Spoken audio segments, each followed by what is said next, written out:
अस्सलाम वालेकुम नाज़रीन, आप देख रहे हैं नसीम ज़हरा टेट।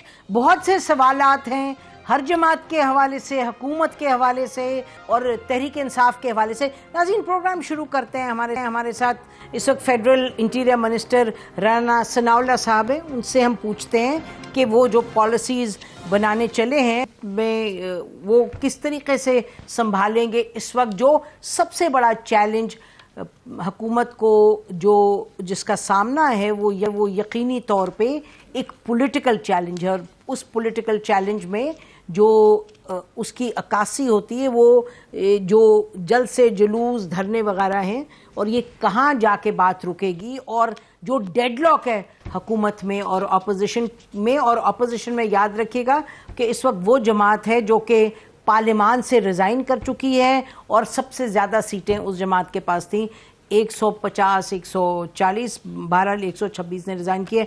राना साहब, बहुत बहुत शुक्रिया मन साहब, आपने हमें ज्वाइन किया। तो राना साहब, पहले तो इससे पहले हम चले पीटीआई पे, ये बताइएगा कि लोग कह रहे हैं कि जी आते ही कोई पॉलिसी ऐसी बनी कि अपने सब दोस्त अहबाब रिश्तेदार निकाल लिए ईसीएल से हुकूमत वक्त ने, क्या कहेंगे आप? देखिए, इस वक्त जो हमने रूल्स अमेंड किए हैं, कोई 4,863 लोग थे ईसीएल पे, उसमें से 3,000 के करीब, बल्कि 3,100 लोग जो है वो ईसीएल से निकले हैं। तो ये सारे तो हमारे रिश्तेदार नहीं हो सकते, हो सकता है इनमें कोई चंद जो है वो हमारे रिश्तेदार भी हो। लेकिन मामला ये है कि अगर एक आदमी को आप ईसीएल पे या गवर्नमेंट ईसीएल पे डालती है तो क्या 4 माह कोई कम अर्सा है? अगर कोई एविडेंस है, अगर कोई उसका किसी एंटी स्टेट एक्टिविटी से या किसी टेररिस्ट एक्टिविटी से या किसी ऐसे मामले से उसका नाता जुड़ता है तो ठीक है, उसको रखें। तो वरना तो ये कोई तुक नहीं बनता कि आप लोगों को जो है वो बिला वजह जो है वो ईसीएल पे डाल दे और उसके बाद जो है वो साल जो है उनको पढ़ा रहने दे। तो हमारे ख्याल में ये लोगों का जो मूवमेंट का राइट है, ये कॉन्स्टिट्यूशनल राइट है। कॉन्स्टिट्यूशन जो है वो आपको गारंटी देता है कि आपकी मूवमेंट जो है उसके ऊपर सब्जेक्ट टू लॉ जो है वो उसके ऊपर पाबंदी जो है वो नहीं लगाई जा सकती। तो पिछली हुकूमत को ये नहीं समझती, गलत लिस्ट थी, और इस लिस्ट को जो हमने जो है वो इस पे करेक्शन की है। मैं समझता हूँ कि ये लोगों के फायदे में है और ये होना चाहिए था जी। इसमें प्राइम मिनिस्टर साहब भी निकल जाए, उनके साहबजादे भी निकल जाते हैं। राना साहब, आपके बारे में हम सुन रहे थे, कोई चैनल बता रहा था कि आप अभी तक ईसीएल पे हैं, इसमें क्या हकीकत है? नहीं, आप मुझे ये बताएं ना, अगर मैं भी ईसीएल पे हूँ तो आप बताएं कि मेरा जुर्म क्या था। मैं तो पूछ रही हूँ सर, मैंने तो जुर्म की बात ही नहीं की।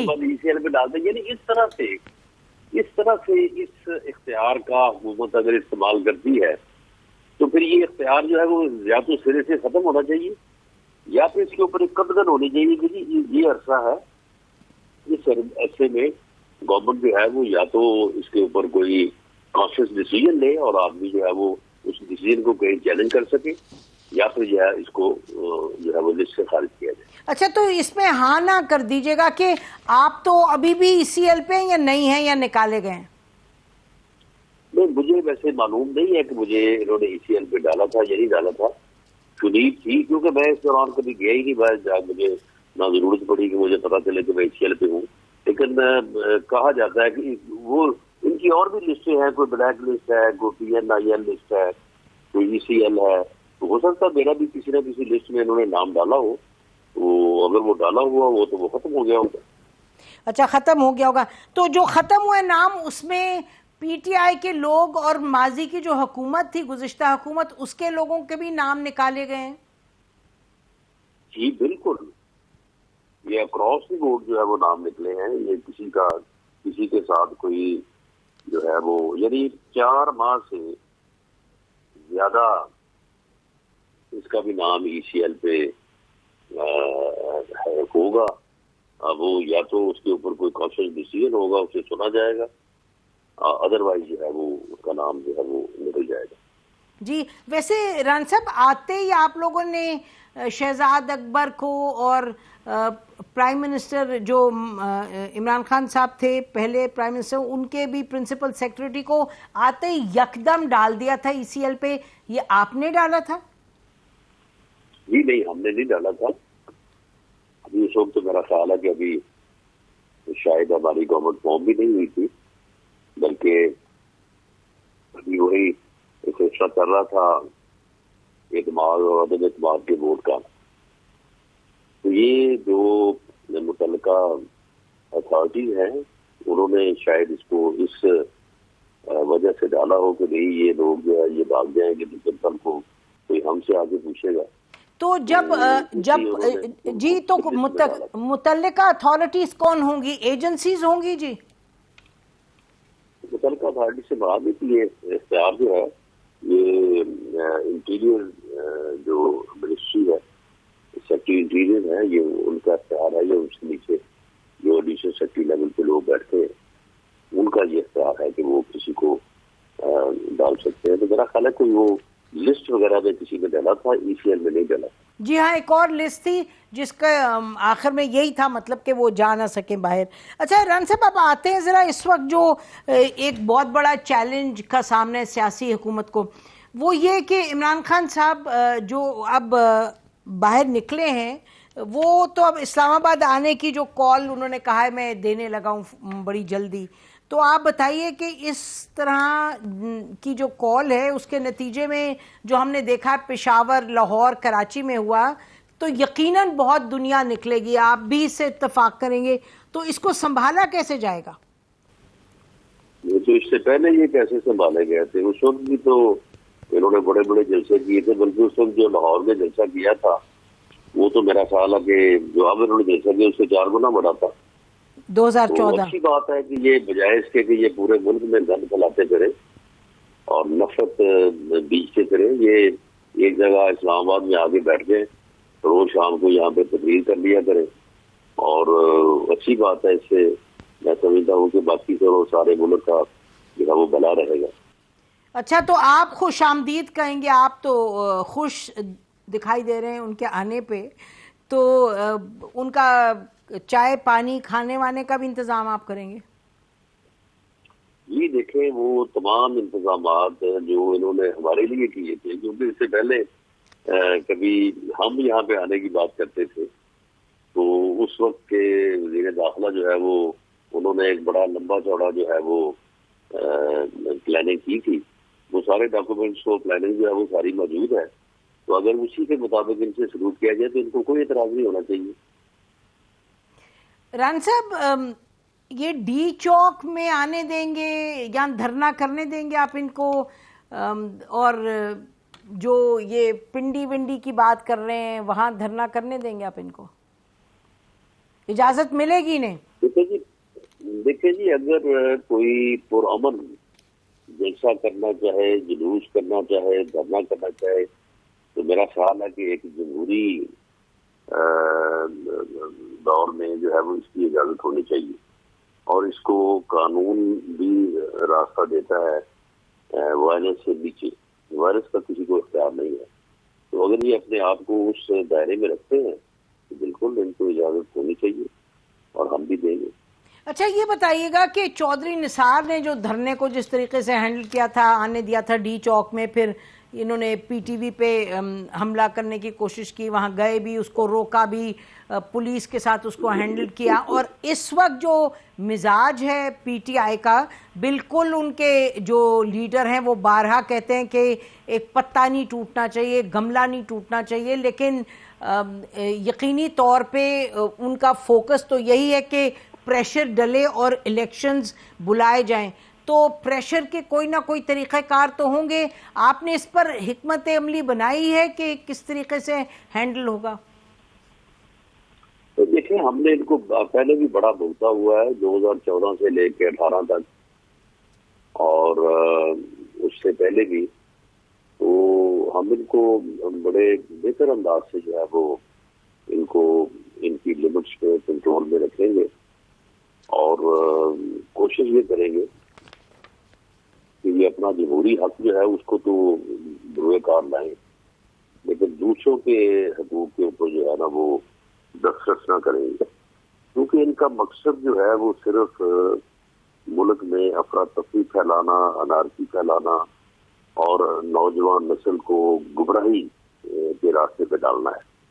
इमरान खान जो है ये इसका कोई इसका सियासी प्रोग्राम नहीं है या इसकी कोई सियासी जदोजहद नहीं है।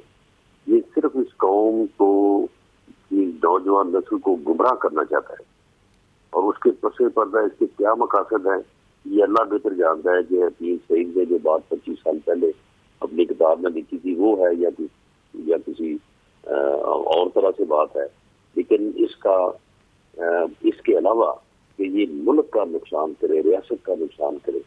आप मुझे बताएंगे इसने साजिश की चोरी बनाई है, उससे अब इस मुल्क की सफारतकारी के पन्ने कोई चीज रह गई है? कोई आपके डिप्लोमेट्स के ऊपर कोई एतमाद करेगा, कोई उनसे बात करेगा कोई? इसी तरह से इसने जो PIA का जो जिस तरह से बैठाया था और उसमें भी सिर्फ ये बात थी कि इससे मेरे मुखालफिन को नुकसान पहुंचेगा कि उनके दौर में भर्ती होने वाले पायलट के लिस्ट जारी है। यानी इतनी सी बात के लिए इसने पूरी PIA का इसने जो है बैठा दिया। तो ये तो इस तरह का नुकसान है और इस तरह के मामला को देखिए राणा साहब जी, राणा साहब ये यकीनी तौर पे आपकी राय है और साथ साथ जो एक और हकीकत हम सब जो देख रहे हैं, आप भी देख रहे हैं कि पिछली मर्तबा 2014 के मुकाबले में अभी जिस तरह से इमरान खान साहब जब निकले और पहली इतवार को उन्होंने कहा सब निकल आए और ये खुद तो घर में बैठे थे और सच बात है कि दुनिया निकली है, हम भी बाहर जाके हमने देखा तो हर शहर में लोग निकले थे इनके लिए। तो आपकी अपनी बात अपनी जगह है, लेकिन इमरान खान जो कह रहे हैं अमरीकी साजिश की बात हो या मुझे के अपने निकालने के हवाले से कह रहे हैं कि कुछ लोगों ने मिल के अमरीकनों के साथ साजिश की या कुछ लोगों ने अंदर खाने साजिश की, तो इनकी बात को लगता, आपको नहीं लगता जिस तरह से रिस्पॉन्स है, जिस तरीके से आप सोशल मीडिया पे देख रहे हैं, जिस तरीके से आप रिटायर्ड फौजी अफसरान को देख रहे हैं और आप इतने लोगों को देख रहे हैं कि इनको सुनवाई मिल रही है इनकी बात को, तो उसी इशू को लेते हुए अगर मैं आपसे ये कहूं कि जो नेशनल सिक्योरिटी कमेटी में बात हुई उसके बाद अगला स्टेप आपको लगता है कि एक कमीशन, जुडिशियल कमीशन बननी चाहिए ताकि दूध का दूध पानी का पानी हो? ये तो बिगाड़ बढ़ता जा रहा है राणा साहब। नहीं, ये कोई बिगाड़ ना बढ़ता जा रहा है ना बढ़ेगा। अच्छा, क्योंकि दूध का दूध पानी का पानी वो तो हो चुका है। दूध अलग है, पानी अलग है। मामला ये है कि देखिए ये एक इसका जो फैन क्राउड है वो एक मखसूस क्लास में इसका जो है वो इसकी फॉलोइंग है, इसकी पॉपुलैरिटी है, वो रहेगी। वो उनको जुडिशियल कमीशन छोड़ के कोई कमीशन भी उनको बता दें कि ये झूठ है, वो नहीं मानेंगे। उसकी वजह ये है कि अगर कोई भी यही शऊर आदमी जो बात को समझना चाहे तो वो अगर बात को समझे तो सबको पता है कि ये फ्रॉड है, ये झूठ है, ये गलत बात कर रहा है, मुल्क के नुकसान में बात कर रहा है। इसलिए जुडिशियल कमीशन बना के जो है वो खामखा इस मामले को जो है वो तूल दिया जाए, जबकि एक मामला बिल्कुल वाज़ेह है, क्लियर है और उसके ऊपर नेशनल सिक्योरिटी कमेटी जो है उसकी मीटिंग में हमारी जो प्राइम एजेंसीज हैं उनके सरबराहान ने दो टोक अंदाज में कहा कि कोई ऐसी बात या साजिश नहीं है, अगर होती तो हम उसको जरूर पकड़ते और हम उसके खिलाफ जो है एक्शन लेते। हमारी जिम्मेदारी ये है, हमारी जो है वो हमारी ड्यूटी का तकाजा ये है। वो जो सफीर था उसने कहा कि जी मैंने जो केबल भेजी है उसमें तो मैंने कोई ऐसी बात नहीं की, उसको आप देख सकते हैं। ये बाद में उसके ऊपर जो इन्होंने अपनी राय एक मुरतब की, जो जिसे पैराफ्रेजिंग कहते हैं, तो उसमें इन्होंने जो है वो ये बातें की कि ये हार्श जुबान इस्तेमाल की गई है, ये जो है ये बड़ा जो है ये मुदाखलत है। तो उन्होंने कहा कि मेरी टेबल में ये चीजें मौजूद नहीं। तो अब इसने जब एक झूठ बोलना है, झूठा प्रोपेगेंडा करना है, आप मुझे बताएं कि जो इसने झूठ पिछले इलेक्शन में बोले थे, तो ये कभी इससे उनके मतलब ये सोचा था कि मैं इनको पूरा नहीं कर सकूंगा और मैं ये गलत दावे कर रहा हूँ? वो सारे दावे किए, वो सारे के सारे जो है वो 3.5-4 साल में जो है वो गलत साबित हुए। अब ये खत लेके जब जाएगा ना गली मोहल्लों में, तो वहां पे लोग इससे पूछें कि साजिश तुम्हारे खिलाफ ये खत में नहीं हुई, तुम्हारे खिलाफ साजिश जो है ये जो 35 रुपए से आटा जो हुआ ना 80 रुपए पे, जो चीनी हुई है 50 से 110 पे, और ये जो बुजदार तुमने बैठाया हुआ था, ये जो कयूम न्याजी आजाद यानी हर तरफ से इसने बुजदार बैठाए थे, कहीं काला बुजदार था, कहीं चिटा बुजदार था, तो साजिश तो वो थी, इसके खिलाफ वो सारा साथ इसको देना पड़ेगा। जी रान साहब, अगर थोड़ा सा वापस इस पे जाएं जो आप फरमा रहे हैं केबल का तफसील में हमें भी कुछ थोड़ा अंदाजा है, हमने भी अपनी सोर्सेज से, जिसका ना हुकूमत से ताल्लुक है, ना फौज से, ना अमरीकनों से, हमें भी पता चला। देखिए उसमें दो बातें तो बड़ी क्लियर थी कि अमेरिका चाहता था कि इमरान खान की छुट्टी हो, और उन्होंने कहा वोट ऑफ नो कॉन्फिडेंस। वो तो बहरहाल इंटरनल एक डायनामिक्स थी, वो तो पिछले 1.5 साल से उस पर बात हो रही थी, जो कि बात अमेरिकनों ने उठाई कि जी अगर वोट ऑफ नो कॉन्फिडेंस से चले जाएंगे इमरान खान तो हम पाकिस्तान को माफ कर देंगे। ये तो अल्फाज उस केबल में यकीनी हैं। हाँ, उस केबल में ये नहीं है कि अमेरिका 1, 2, 3 चीजें करेगा और इमरान खान को निकालने की कोशिश करेगा, ये बिल्कुल नहीं है। लेकिन ये तो बात बिल्कुल रोज से रोशन की तरह आया थी कि जो बाइडेन है वो इमरान खान साहब के साथ कांटेक्ट नहीं रखना चाहते थे, और वही जो पैगाम था वो उस केबल के थ्रू आया। अच्छा, ये बात आपकी ठीक है कि साजिश का जिक्र तो नहीं है, बिल्कुल नहीं है जिक्र उसमें, लेकिन फिर ये लोग ये अपनी कोई बात उससे अखज़ करते हैं और कहते हैं जी ये चीज़ें हैं जिससे हम कहते हैं कि अमेरिका को नहीं पसंद था इमरान खान, तो उन्होंने ये तरीक़े निकाले उनको निकालने के लिए।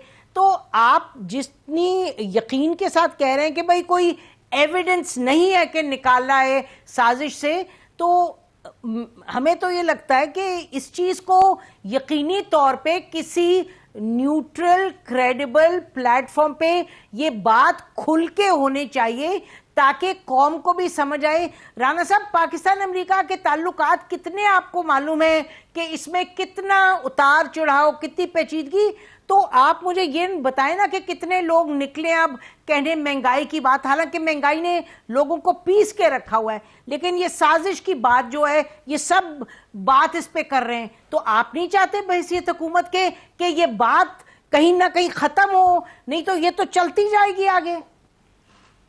नहीं, ये बात खत्म हो चुकी है। अच्छा, ये सिर्फ इसका जो फैन क्राउड है ना जी, वो जो बर्गर क्लास है, उसके अलावा ये बात कहीं मौजूद नहीं है। अच्छा, ये बात खत्म हो चुकी है। केबल में ये अल्फाज जो आप कह रही हैं कि केबल में ये है कि इसको जाना चाहिए, ये कहीं उस केबल में मौजूद नहीं है। ये सब झूठ है। नहीं, उन्हें कहा कि if he is defeated then we will forgive Pakistan. Sir, ये है केबल में, मैं झूठ नहीं बोल रही और मुझे कोई पार्टी से नहीं ताल्लुक, मैं जो हकायक है वो बयान करी। उन्हें कहा वोट ऑफ नो कॉन्फिडेंस, अगर if he is defeated then we will forgive Pakistan. अच्छा, लेकिन बहरहाल तो आपको, अच्छा राम साहब, आप ये सारा फ्रॉड है इसका। अच्छा, आपको ये लग रहा होगा कि इसमें कुछ नहीं है, यानी कि आप कह रहे हैं कि ये बात खत्म हो गई है, लेकिन और हम हर तरह के लोगों से मिलते हैं, अभी लगता है कि जैसे लोग इसी पर बहुत से लोग इस चीज को मानते हैं। मुझे बताएं कि ये, अच्छा, तो आपकी क्या प्रोजेक्शन है कि जब इस्लामाबाद में कॉल देंगे तो कम लोग आएंगे? जी बिल्कुल। अच्छा, आप कह रहे हैं लोग ज्यादा नहीं आएंगे? हाँ, मैंने कोई ऐसी बात नहीं है। ये इसका जी उस वक्त भी तो उसने कहा था ना, मैं पता नहीं कितने 10 लाख लोग ले गया हूँ। ये 10 लाख का दावा किया था इसने 2014 में, जब इसने कहा था कि मैं इस्लामाबाद नहीं, उस वक्त तो कम आए थे, उस वक्त तो डॉक्टर ताहिरुल कादरी के लोग आए थे और उस वक्त एक इस्टेब्लिशमेंट की बड़ी सपोर्ट थी। अब तो मुख्तलिफ है, इसीलिए हम कहते हैं कि लगता है कि अवाम में इनको पजीराई हासिल हुई है, लेकिन आप फरमा रहे हैं आपका मौक़िफ़ और है। राना साहब, ये बताएं कि फौज की तरफ से भी ये बार बार बात की गई है कि फौज के खिलाफ वर्गलाया जा रहा है लोगों को सोशल मीडिया के थ्रू, इन प्लेटफॉर्म्स के थ्रू, तो आपकी हुकूमत किसी तह तक पहुंची है कि ये कौन करवा रहा है? क्या इसमें कोई कौन कुव्वत मुलव्विज़ हैं इस तरह का बयानिया आगे बढ़ाने में, फौज और लोगों के दरमियान जो एक तफरीक पैदा करना है? देखिए, इमरान खान साहब ने या जो फॉर्मर हुकूमत थी उसने एक ही काम किया, प्रोपेगेंडा। सोशल मीडिया पे या मीडिया में भी जिस हद तक हो सके, इस प्रोपेगेंडे के अलावा उन्होंने और कोई काम नहीं किया। आप मुझे बताएं कि इस प्रोपेगेंडे से अगर हुकूमत जल सकती होती तो फिर चला लेते ही। कौन सा प्रोपेगेंडा जी? इस प्रोपेगेंडे से इस प्रोपेगेंडे के जरिए से जलसे हो सकते हैं, इस किस्म का माहौल पैदा किया जा सकता है जो उन्होंने किया, जो महीना 1.5 महीना और चलेगा, इलेक्शन नहीं जीता जा सकता। कौन सा प्रोपेगेंडा राणा साहब? यही प्रोपेगेंडा कि ये अब इन्होंने अदारों के खिलाफ, अदलिया के खिलाफ, ये जो इनका गाली गलौज ब्रिगेड है, जो इन्होंने वो सारा जिसकी आबियारी की है इन्होंने थ्रू आउट। नाज़रीन, ब्रेक लेते हैं, ब्रेक के बाद वापस आते हैं। राना सनाउल्लाह साहब हमारे साथ होंगे, स्टे विद अस।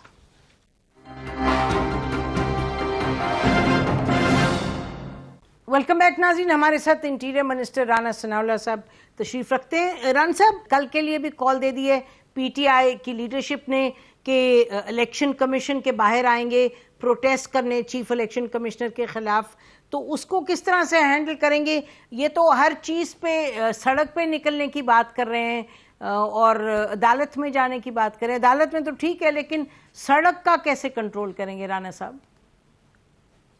नहीं, देखो, सड़क पे अगर ये निकलते हैं और पुरअमन रहते हैं, कानून को हाथ में नहीं लेते, तो किसी को कोई मसला नहीं होना चाहिए, गवर्नमेंट को भी कोई मसला नहीं होगा।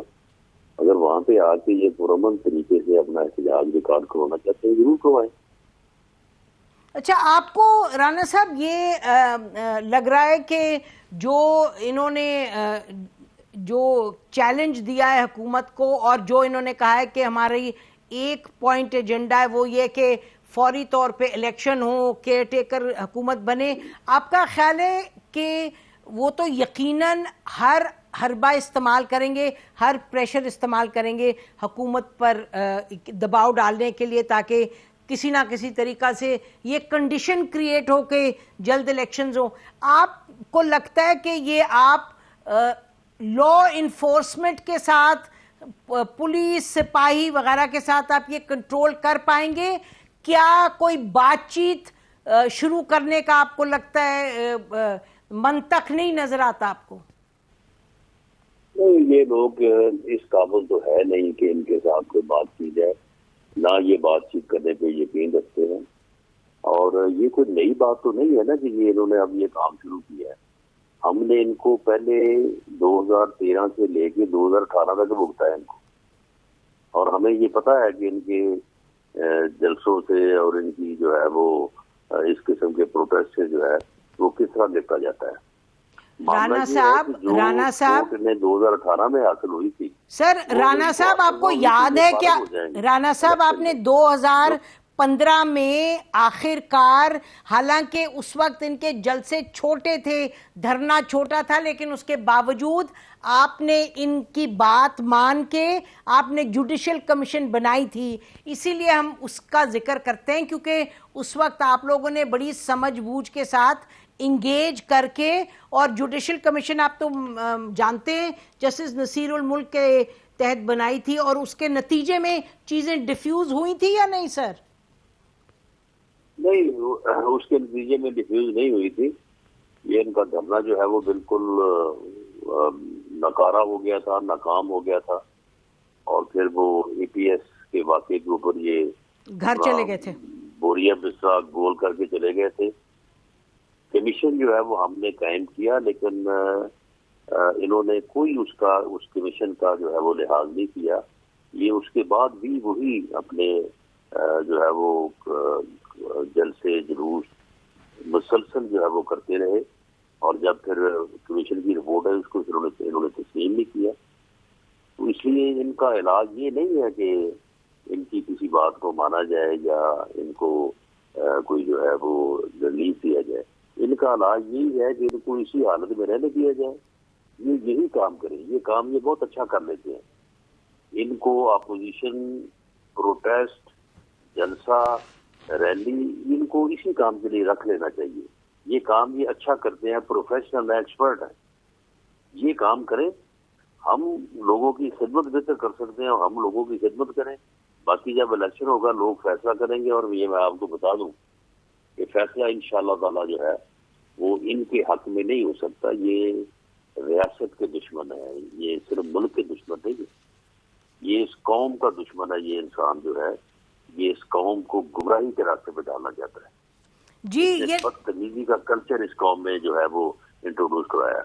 आप मुझे बताइए, ये जो करता फिर रहा है, अगर वही कल्चर अगर आगे परवान चढ़ता है तो फिर इनकी कौन इज्जत करेगा? जी, यानी कि तमीज़, तहजीब तो हर सूरत में हर पार्टी को अपने कल्चर का हिस्सा बनाने की ज़रूरत है, और कानून की बालादस्ती हर हाल में होनी चाहिए। आप अभी फरमा रहे थे कि ये इस काबिल नहीं इनसे बातचीत की जाए। 140-50 सीटें तो लेकर ये पार्लियामान में आए हैं, उतने ही काबिल हैं जितना हम इनको कहा करते थे कि आप लोग काबिल हैं कि आपसे बातचीत की जाए। लेकिन बहरहाल इस वक्त तो सूरत हाल आपके सामने। राना साहब, मियाँ साहब के पास जो गए हैं बिलावल भुट्टो, तो क्या पंजाब में पार्टीज की टिकट्स विकेट्स की कुछ सेटलमेंट करके आए हैं? क्योंकि ये बात हो रही थी कि 25-26 जो है सीटों पे एडजस्टमेंट होगी पंजाब में। देखिए, पहली बात तो ये है कि ये अपने तमाम शोर शराबे, मदद, अमदाद, हेल्प के बावजूद ये 2018 का इलेक्शन भी पंजाब में हमसे हारे हैं जी। हमारी कौमी असेंबली की सीटें भी पंजाब में इनसे ज्यादा थी और सूबाई की भी। इनकी 116 थी, हमारी 129 थी। और ये जो सीटें जिस तरह से लेके आए हैं आपको पता है। आप ये तो ना कहें ना, इतना जुल्म ना करें आप ये कह के ये सीटें लेके। ये नहीं जी, वो तो अब इदारे कहते हैं हमने मदद की थी। आपको राना साहब, इदारे खुद कहते हैं हमने इनकी मदद की थी जी। मैंने कहा अब तो इदारे खुद कहते हैं हमने इनकी मदद की थी, और इनको देखो इन्होंने क्या किया। वो तो इदारे खुद कहते हैं। तो बस बात तो ये है ना, इनके पल्ले क्या है? ये ना हुकूमत चला सकते हैं ना ये पल्ले, फिर भी इनके पास सपोर्ट तो है सर। ये तो नहीं कि पल्ले कुछ नहीं है। हम ब्रेक लेते हैं, ब्रेक के बाद वापस आएंगे। हमारे साथ राना सनाउल्लाह साहब मौजूद होंगे। Stay with us. Welcome back नाज़रीन। हमारे साथ इंटीरियर मिनिस्टर साहब तशरीफ रखते हैं, उनसे गुफ्तगू करते हैं आज के हालात पर। ये बताएं कि बिलावल भुट्टो ने लंदन में क्या तय किया है, क्योंकि बड़ी अहम मीटिंग हुई थी। कुछ तय नहीं किया। ये जो सीटों वाली बात है उन्होंने ये बात की नहीं है। कोई ऐसा मामला नहीं है। हमारे और पीपल्स पार्टी के दरमियान कोई इलेक्शन अलायंस जो है वो मौजूद नहीं है। ठीक, अच्छा। और चार्टर ऑफ डेमोक्रेसी फेज 2 कब आने वाला है जी? नो आना चाहिए। उसमें कुछ चीजें ऐसी हैं कि जो जिनका उसमें इजाफा होना चाहिए, वो इंशाल्लाह आएगा, जरूर आएगा। कुछ नाज़रीन को बता सकते हैं कि क्या तवक्को करें, कौन से नए एलिमेंट्स आएंगे इसमें? नहीं, एलिमेंट से मुराद ये है कि जो इस वक्त माहौल है कि पाकिस्तान की सियासत में जो है वो मुदाखलत जो है वो खत्म हो चुकी है। इसी माहौल को आगे बढ़ना चाहिए। और अब देखिए ना, मामला ये है कि ये इतना बड़ा मुल्क है, यानी आप सिर्फ ये सोशल मीडिया की दुनिया से तो ना आप इसको नजर से देखें। जी सोशल मीडिया पे ये ट्रेंड कर रहा है तो जी पूरा मुल्क ही उस ट्रेंड का जी ठीक बात है, ये तो बात ठीक है। जनरल मुशर्रफ को भी बहुत ट्रेंड करता था जी। ऐसा बिल्कुल नहीं है। जनरल मुशर्रफ को भी तो कहा गया था ना कि पता नहीं कितने मिलियन करोड़ों जी मुझे बुला रहे हैं और वो मैं उनके लिए आ रहा हूँ। तो फिर जब वो आया था तो किधर थे वो इतने मिलियन लोग जी। हालांकि इनमें और उनमें जमीन आसमान का फर्क है। इनके पास तो सपोर्ट है उतनी नहीं है शायद, लेकिन आपकी बात दुरुस्त है कि ट्रेंड जो सोशल मीडिया है वो सब हकीकत नहीं बयान करता। ले सवाल जाहिर है यही बहुत बड़ा है। राणा साहब, मियां साहब का पासपोर्ट आते ही हमें पता चला कि उनको पासपोर्ट भी मिल रहा है और इसहाक डार साहब को भी मिल रहा है और वो वापस आ रहे हैं। अब आपने उन इरादा बदल दिया, पासपोर्ट नहीं दे रहे आप मियां साहब को और इसहाक डार साहब को? नहीं, क्यों नहीं दे रहे? ये पासपोर्ट उनका हक है। डिप्लोमेटिक पासपोर्ट मिल रहा है मियां साहब को। एक ऐसी हुकूमत, देखिए ना, एक ऐसी हुकूमत जो ऐसे बदबख्त लोगों के ऊपर मबनी थी कि जो इंतकामी कार्रवाई करते थे अपने मुखातिब के खिलाफ, उन्हें जुल्म का निशाना बनाते थे और उन्होंने जुल्म का निशाना बना के ये पासपोर्ट और इस तरह की हरकतें की, तो ये फौरी तौर पर उसमें तो जी अदलिया भी बड़ी थी ना इन्वॉल्व, यानी कि प्राइम मिनिस्टर तो नहीं कहते थे कि ना दें, आपको मालूम है ये केसेस जिस तरह चले वो भी आप जानते हैं। लेकिन अब ये बताएं, मियां नवाज शरीफ को डिप्लोमेटिक पासपोर्ट मिल रहा है या ऑर्डिनरी पासपोर्ट मिल रहा है? जो उनका कानून और रूल के मुताबिक हक बनता है वो उसको मिले जी। अच्छा, और उनकी वापसी कब है जी? कुछ तारीख? वापसी बहरहाल उसका वो फैसला खुद करेंगे। अच्छा, आखिरी सवाल ये कि क्या ये हुकूमत अपनी पूरी मुद्दत पूरी करेगी, अगस्त 2023 तक रहेगी या जल्दी जाएगी? ये जो हुकूमती इत्तेहाद है, जो कि पहले मुत्तहिदा अपोजिशन थी, ठीक, उसकी जो टॉप लीडरशिप है वो फैसला करेगी। अच्छा, अभी तय नहीं किया। बहुत बहुत शुक्रिया राणा साहब हमसे बात करने का। नाज़रीन, दो टोक अल्फाज में गुफ्तगू हुई, राणा साहब ने जवाब दिए, हमने सवाल उठाए जो लोगों के जहनों में हैं। नाज़रीन, इसी पर आज का प्रोग्राम ख़त्म करते हैं। आपने इंटीरियर मिनिस्टर साहब, जिनका बहुत अहम ओहदा है, उनकी आपने गुफ्तगू सुनी।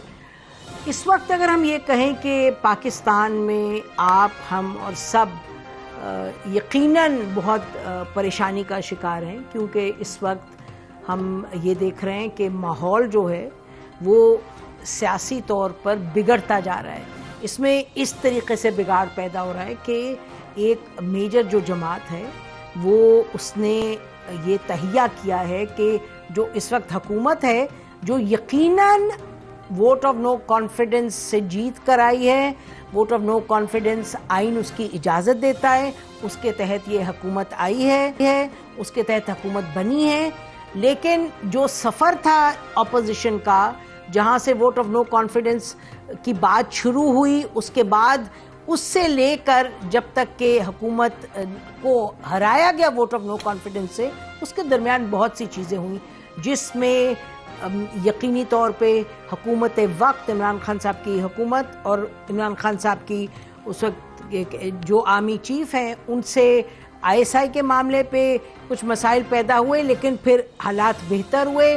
उसके बाद हमने देखा कि वोट ऑफ नो कॉन्फिडेंस की जो एक एफर्ट था उसने भी जोर पकड़ा, और इस सब में हमने देखा कि फिर कुछ पार्टी के लोग टूटे भी, इनकी अपनी पार्टी के PTI के, और उस पर भी सवाल उठे कि कौन है, किसको ये इतनी इस वक्त हिम्मत है और किस में ये ताकत है और किस में तारीखी ये ताकत है कि लोगों को इधर से उधर पार्टीज में करे। ये बहुत से सवालात उठे। फिर हमने देखा फ्लोर क्रॉसिंग के, फिर लोटाक्रेसी के, फिर झगड़ा पैदा हुआ, और उसके साथ साथ फिर अमेरिका का जो एक अमेरिका की सोच थी वो सामने आ गई। डॉक्टर असद एम्बेसडर जो थे पाकिस्तान के, उनका मरासला जो आया, उसमें बहुत कुछ लिखा था जिसके भी हमने डिस्कशन भी की। उसमें ये हरगिज़ नहीं लिखा था कि अमेरिका साजिश से निकालेगा, लेकिन उसमें ये ज़रूर लिखा था कि इमरान खान को नहीं पसंद करता America, and they would rather see him go.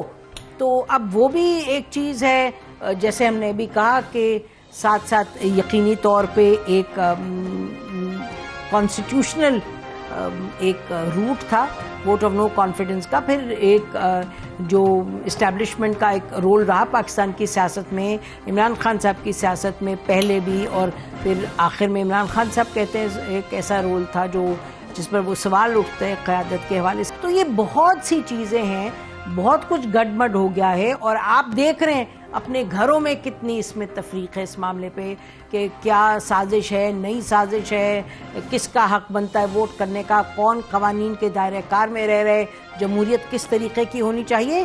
तो ये बहुत मर्तबा अल्फाज इस्तेमाल हुए, लेकिन अगर हम कहें कि इस वक्त Pakistan is truly in a melting pot, बहुत चीज़ें मिल करके एक क्लैश की सी सूरत हाल पैदा हुई है, लेकिन ये बिल्कुल इस तरह की सूरत हाल नहीं कि जो कंट्रोल में ना लाई जा सके।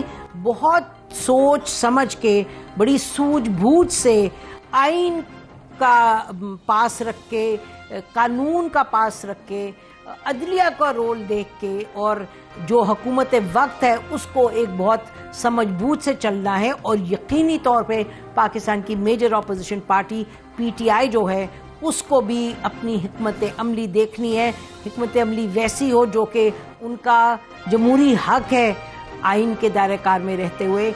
और मैं नहीं मानूंगा कि सियासत नहीं चलेगी, और हम नहीं बात करेंगे जो कि हुकूमत की तरफ से भी आपने सुना, राना सनाउल्लाह साहब कहते हैं, वो भी नहीं चलेगी। हम इसी पर उम्मीद करते हैं, अल्लाह से दुआ करते हैं कि सबको इतनी समझ अकल आए कि मुल्क सही रास्ते पे आगे बढ़े। हमारी तरफ से इतना ही। खुदा हाफिज़। पाकिस्तान जिंदाबाद।